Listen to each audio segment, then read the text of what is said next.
Hello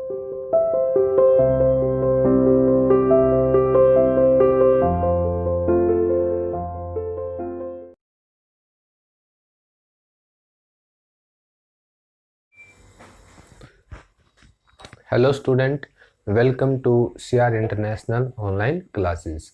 बेटा आज हम आपका चैप्टर नंबर 12 है वो स्टार्ट करने जा रहे हैं। चैप्टर 12 है आपका geographical perspective on selected issue and problem.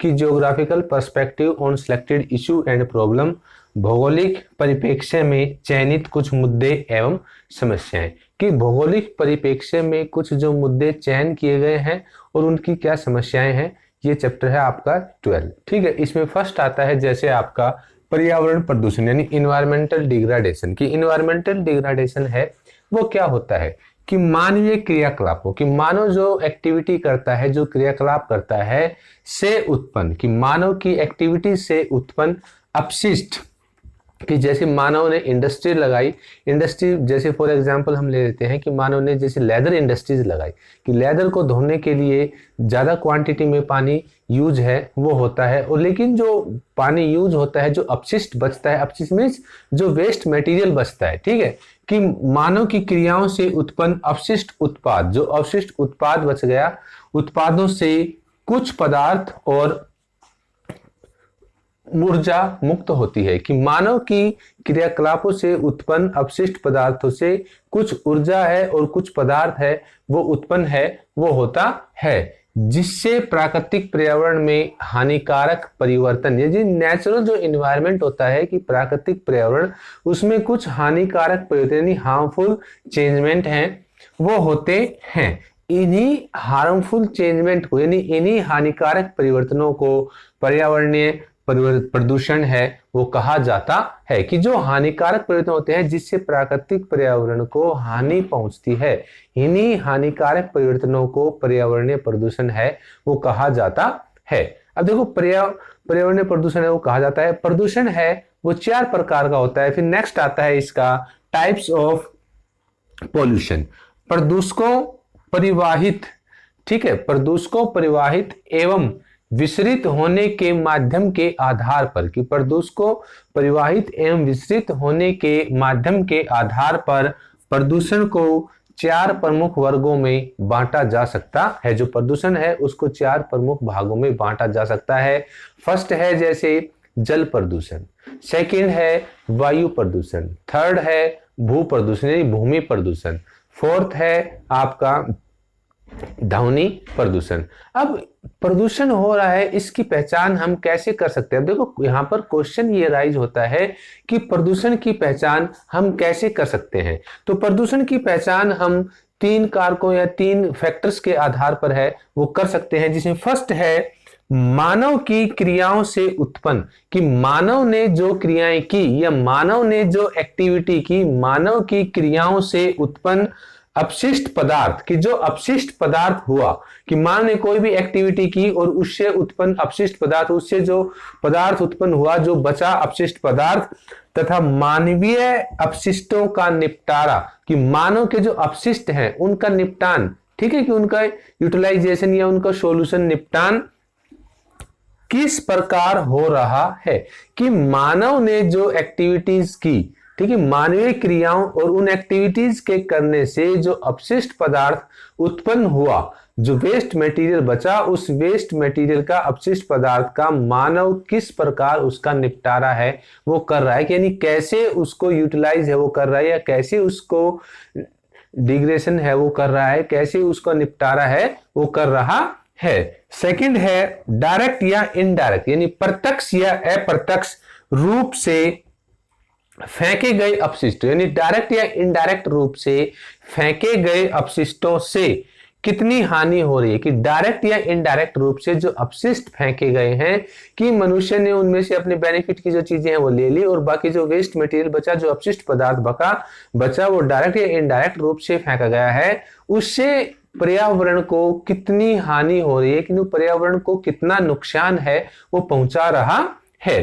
Third आता है वे कौन सी परिस्थितियां हैं, कि वे कौन सी कंडीशंस हैं जिसमें हानि का दुष्प्रभाव तीसरे पक्ष को सहना पड़ता है। कि वे कौन सी परिस्थितियां हैं या कौन सी कंडीशंस हैं जिसमें जो हानि, जो लॉस होता है, उसका जो दुष्प्रभाव है, कि जो हार्मफुल इफेक्ट है, वो किसी तीसरे पक्ष को सहना पड़ता है।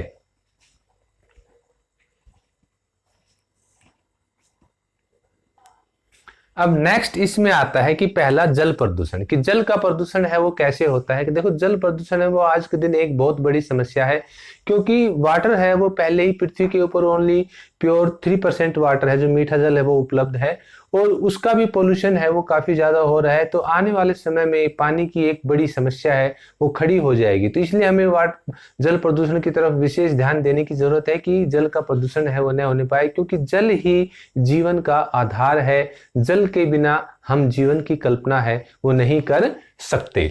जल की अपनी शोधन क्षमता होती है, कि जल की अपनी शोधन क्षमता है वो होती है।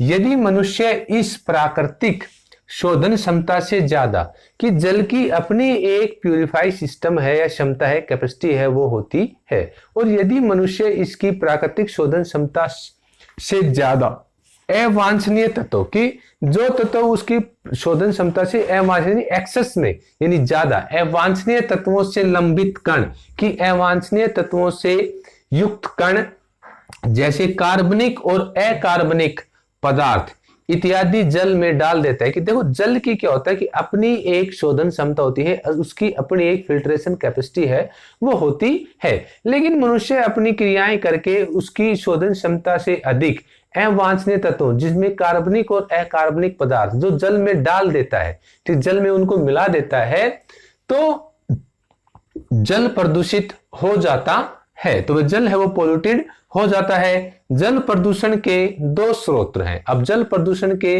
दो सोर्सेज होते हैं।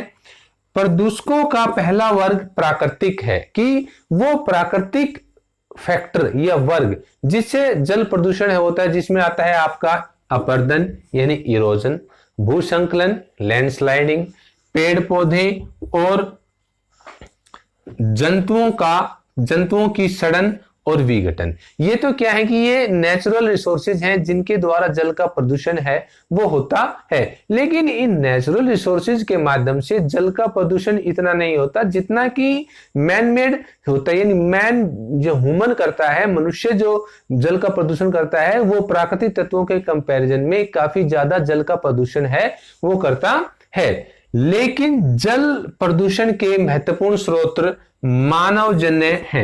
लेकिन जो मानवजन्य है, मानव के द्वारा जल का बहुत ज्यादा प्रदूषण है वो होता है।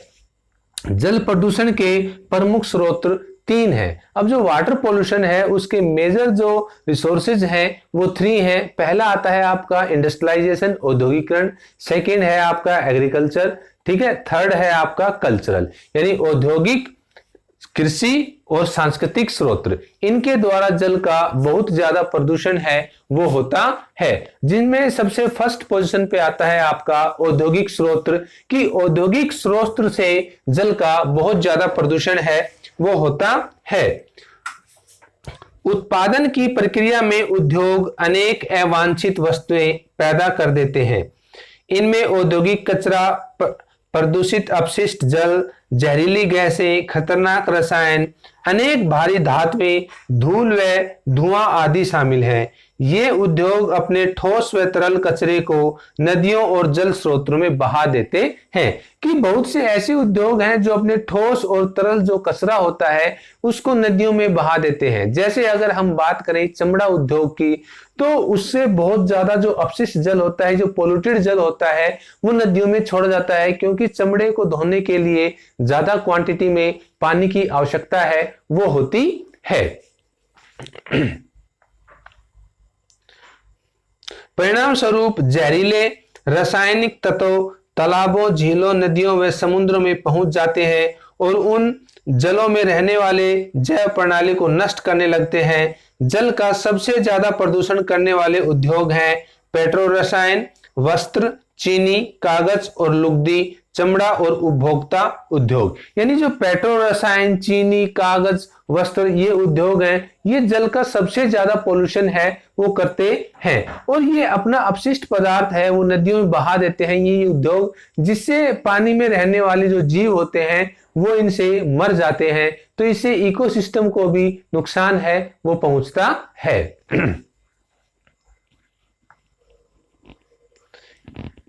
तेल वाहक टैंकर। अब देखो तेल वाहक की औद्योगिकरण में क्या होता है कि बड़े बड़े समुद्रों में जो शिप चलते हैं, तेल वाहक टैंकर होते हैं, उनसे जो तेल का रिसाव है वो होता रहता है, और तेल का रिसाव होने से भी वाटर पोल्यूशन को बढ़ावा है वो मिलता है, उससे भी वाटर का पोल्यूशन है वो काफी ज्यादा होता है। जैसे कि कई बार क्या होता है कि तेल वाहक टैंकर हैं, इनके साथ कोई दुर्घटना घट जाती है या कोई इंसिडेंट हो जाता है तो ये क्षतिग्रस्त हो जाते हैं, जिससे काफी ज्यादा क्वांटिटी में तेल है वो पानी में मिल जाता है और वाटर पोल्यूशन है वो होता है। फिर सेकंड आता है आपका कृषि स्रोत, यानी एग्रीकल्चर रिसोर्सेज से भी काफी ज्यादा पोल्यूशन है वो होता है। अब एग्रीकल्चर में क्या है कि ज्यादा फर्टिलाइजर्स यूज होता है, ज्यादा फर्टिलाइजर्स यूज होने से जब बारिश होती है तो बारिश के पानी के साथ वो फर्टिलाइजर मिलकर नदी नालों के माध्यम से समुद्र में पहुंचता है और वाटर पोल्यूशन है वो होता है। जल के प्रदूषण का अन्य स्रोत कृषि में प्रयुक्त होने वाले अजैव उर्वरकों, कीटनाशकों तथा खरपतवार नाशकों में प्रयुक्त अनेक प्रकार के रसायन हैं। ये रसायन वर्षा के साथ बहकर नदियों व समुद्रों में पहुंचकर जल को प्रदूषित करते हैं।